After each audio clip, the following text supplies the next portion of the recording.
নমস্কার বন্ধুরা। আজকে এই বুঝতে পেরেছিলাম যে ড্রাগন ফুলটি ফুটবে।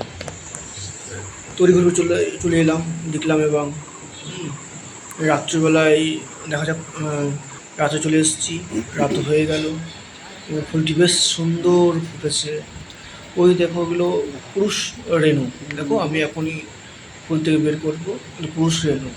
এই রেণুগুলোকে ওই দেখো যে পাশে একটা লেগে আছে, শেখাচ্ছি আমি, সেটা হচ্ছে স্ত্রী স্তবক। ওই পুরুষ রেণুগুলোকে নিয়ে স্ত্রী স্তবকের উপরে দিচ্ছি। যেটা বলা হচ্ছে, যেটাকে বাংলায় বলা হয় পরাগরায়ণ, আর ইংরেজিতে বলে পলিনেশন। আমি পরাগরায়ণ ঘটাচ্ছি।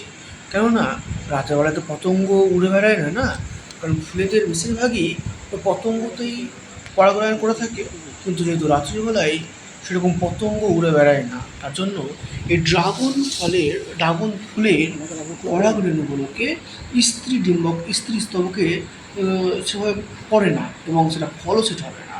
এই কারণে আমাদের করণীয় কি, যে ওই পরাগ রেণুগুলোকে, ওই পুরুষ রেণুগুলোকে ভালো করে বের করে স্ত্রী রেণুর মধ্যে গিয়ে দিয়ে দেওয়া।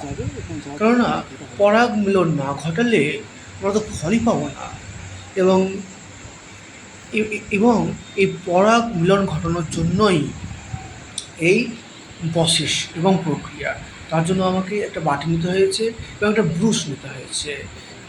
কি পুরুষ রেণুগুলোকে বের করে করে ওই বাটির মধ্যে রেখে, খাপটার মধ্যে রেখেছি এবং সেইগুলোকে নিয়ে এসে ভালো করে বের করে স্ত্রী স্তবকের মধ্যে ঢেলে দিলাম, ঢেলে দিয়েছি। যেন দেখো, এই দেখো দিচ্ছি আমি, হ্যাঁ, যে এইভাবেই দিতে হবে, না হলে ফল সেট হবে না। হ্যাঁ, এরপরেই সকালবেলায় ফুলটি নষ্ট হয়ে যাবে, আর ফুল নষ্ট হয়ে গেলেই আর ফুল পাবো না, আর ফল পাবো না। এই কারণেই আমাকে রাত্রে ওত পেতে বসে থাকতে হয়েছিল যে কখন ফুলটি ফুটবে এবং আমি এর পরাগায়ন ঘটাবো। আমি তো বইটা বলে বুঝতে পেরেছিলাম হয়তো ফুলটি আজকেই ফুটবে, এবং রাত্রে ফুটেছে। হ্যাঁ, তারপরেই সেই পরাগায়ন ঘটিয়ে দিলাম, হলো। এবার জানি না যে ঈশ্বর কী করে। হ্যাঁ, ফুল তো আমি পরাগায়ন করলাম, ফল সেটা হতে কতদিন সময় লাগবে এটাই দেখার বিষয়। দেখা যাক, যতটা পারলাম চেষ্টা করলাম। হ্যাঁ, আমাদের পরাগায়ন সম্পন্ন হলো।